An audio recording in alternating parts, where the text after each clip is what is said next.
Assalamualaikum warahmatullahi wabarakatuh. Berjumpa lagi di Mimtiaz Channel.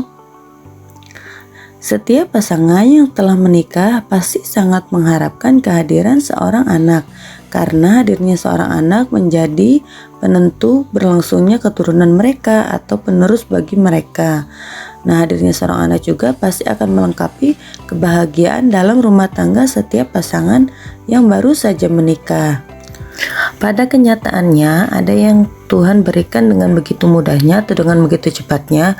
Ada juga banyak pasutri pasangan suami istri yang harus melaluinya dengan lebih banyak bersabar dalam memiliki keturunan yang solihah sesuai yang mereka harapkan, sehingga banyak melakukan program kehamilan dengan berbagai macam cara. Ada yang melakukan inseminasi, ada yang secara alami juga ke dokter. Tapi harus diingat, ketika ingin melakukan program kehamilan, ada beberapa larangan yang tidak boleh kita lakukan. Nah, apa saja ya kira-kira 9 hal yang dilarang ketika ingin promil? Pertama, berat badan kita tidak boleh terlalu kurus dan juga tidak boleh terlalu gemuk, sehingga kita harus berada di berat badan yang ideal, baik laki-laki ataupun perempuan. Tidak boleh yang terlalu kurus dan terlalu gemuk. Jadi diusahakan diet kita atau pola makan kita diatur sehingga mendapatkan berat badan yang ideal. Jangan terlalu gemuk atau terlalu kurus ya teman-teman. Nah, selanjutnya juga tidak boleh berolahraga secara berlebihan. Nah, karena ingin mencapai berat badan ideal atau bentuk tubuh yang ideal, banyak orang yang melakukan olahraga ekstrim sehingga banyak mengganggu kesuburan mereka gitu ya. Mereka tidak sadar hal itu. Nah, perlu diingat, olahraga secukupnya, ada batas waktunya, dan tidak boleh yang terlalu ekstrim sehingga membuat tubuh kita terlalu kelelahan, terlalu berlebihan gitu ya. Nah, selanjutnya juga dijaga kesehatannya dengan tidak merokok. Seperti yang kita tahu ya, rokok itu banyak sekali hal negatif yang terkandung di dalamnya, baik si perokok aktif maupun perokok pasif gitu kan. Nah, sehingga kita harus menghindari untuk merokok, atau kalau tidak bisa menghindari minimal mengurangi gitu ya. Apalagi yang ibu-ibu biasanya perokok pasif ya kan, menghirup asap rokok dari suaminya. Nah, harap diingatkan suaminya agar berhenti merokok tuh selama promil. Selanjutnya yaitu tidak boleh meminum minuman keras atau beralkohol ya. Apalagi untuk para ibu-ibu ya yang sedang merencanakan program kehamilan, tidak boleh mengkonsumsi alkohol atau minuman keras ya. Karena kalau seandainya kita sedang hamil terus kemudian kita minum minuman keras gitu ya, itu akan berakibat buruk untuk tubuh kita yang mengendap yang kita tidak ketahui. Karena alkohol di dalam tubuh kita itu mengendap ya teman-teman. Nah, selanjutnya juga selain alkohol juga kita harus menghindari atau tidak mengkonsumsi narkoba. Seperti yang teman-teman tahu, narkoba itu sangat berbahaya untuk tubuh kita ya teman-teman. Sama dengan alkohol dan rokok tadi, zat-zat yang terkandung di dalamnya, narkoba juga akan mengendap dalam tubuh kita dalam jangka waktu yang lama, sehingga sangat merugikan kesehatan tubuh kita. Nah, kalau ingin melakukan program kehamilan, maka kedua-duanya baik suami maupun istri harus menghindari narkoba atau obat-obatan terlarang ya teman-teman. Nah, kemudian yang selanjutnya harus berkonsultasi dengan dokter. Sebelum melakukan program kehamilan, kita juga harus mengkonsultasikan ke dokter obat-obatan apa saja yang perlu kita konsumsi secara rutin. Misalnya teman-teman ada yang mengidap penyakit diabetes atau lain sebagainya. Nah, itu harus dikonsultasikan ya teman-teman, mana yang boleh dan mana yang tidak boleh kita konsumsi ketika ingin melakukan program kehamilan. Selanjutnya juga ada kafein pada kopi.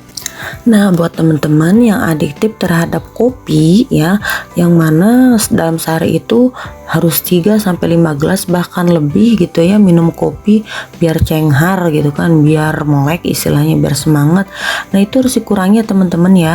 Minimal dalam sehari itu secangkir kecil aja gitu ya, secangkir gelas kecil aja minum kopinya. Nah, apalagi kalau udah ketahuan hamil misalnya nih teman-teman, nah itu harus berhenti ya, ngopinya harus berhenti. Karena menurut penelitian kopi itu tidak baik untuk kehamilan, apalagi kita si ibunya itu ada hipertensi gitu ya. Nah itu sangat berbahaya teman-teman ya. Jadi harus dihindari ya teman-teman ya. Puasa dulu ngopinya gitu kan, sepengen-pengennya ya ditahan dulu gitu ya, kalau sedikit, atau dikonsultasikan lagi dengan dokter gitu ya. Nah selanjutnya adalah vitamin A.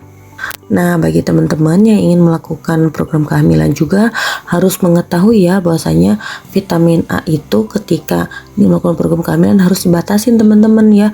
Karena menurut penelitian vitamin A itu sangat memengaruhi kehamilan gitu ya. Tapi bagi teman-teman yang sedang melakukan treatment kebutuhan vitamin A gitu ya, harus konsultasikan lagi nih ke dokter. Bagaimana dokter nih treatment saya vitamin A-nya karena saya melakukan program kehamilan atau sedang hamil gitu ya, ditanyakan lagi. Dan vitamin yang dibutuhkan untuk ibu hamil itu adalah asam folat ya teman-teman ya. Jadi untuk vitamin-vitamin mineral-mineral itu sebaiknya dikonsultasikan lagi lebih lanjut dengan dokter spesialis yang menangani kalian semuanya. Nah ya, jadi walaupun bagus harus dibatasin atau dikurangin. Nah yang terakhir teman-teman, yang nomor 9 adalah bagi ibu yang ingin melakukan program kehamilan harus divaksin ya teman-teman ya, gak boleh anti vaksin gitu. Kenapa? Karena ketika ingin melakukan program kehamilan itu harus benar-benar tubuh kita tuh steril ya, karena dikhawatirkan ketika kehamilan datang atau kitanya hamil akan terkena virus rubella, hepatitis, atau varicella. Nah itu sangat berbahaya ya teman-teman. Atau misal ya kita yang belum pernah vaksin cacar, nah kemudian sebelum hamil kita harus vaksin cacar dulu gitu ya, agar tidak terkena cacar ketika kehamilan. Karena itu sangat berbahaya teman-teman, kalau kita sedang hamil kemudian kita terkena cacar, nah itu akibatnya sangat bahaya sekali. Nah saya juga pernah dulu ketika hamil anak pertama ya, ada ponakan saya yang terkena cacar di sini di pondok gitu kan. Nah akhirnya dia harus dikarantina karena biar tidak tertular dengan yang lain. Tapi posisi saya sedang hamil, maka saya menghindari gitu ya. Kalau bisa jangan di rumah saya, karena saya sedang hamil anak pertama yang sudah dinanti-nanti atau diperjuangkan selama 3 tahun. Jadi saya tidak ingin tuh kenapa-kenapa dengan kandungan saya. Maka saya meminta ponakan saya itu untuk dikarantina di ruangan yang lain saja gitu ya. Karena akibatnya sangat fatal kalau ibu hamil itu terkena cacar teman-teman. Jadi bagi teman-teman yang ingin melakukan program kehamilan, jangan lupa untuk vaksin dulu ya teman-teman ya. Atau lebih baiknya kita melakukan general check up secara menyeluruh.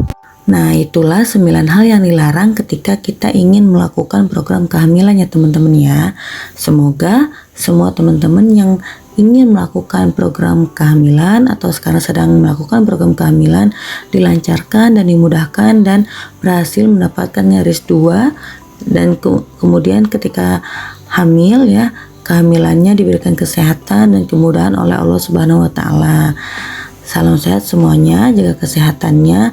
Semoga kita semua para ibu-ibu ya atau para perempuan Allah anugerahi anak yang solih solihah ya, qurrata ayun, anak yang cerdas, anak yang sehat, anak yang berbakti kepada kedua orang tuanya. Insya Allah ya teman-teman ya, tidak ada usaha yang mengkhianati hasil akhirnya nanti. Apapun ikhtiarnya semoga Allah permudah. Terima kasih sudah menonton video ini. Jangan lupa subscribe, like, dan share video ini jika bermanfaat untuk teman-teman dan orang sekitar teman-teman ya. Terima kasih. Assalamualaikum warahmatullahi wabarakatuh.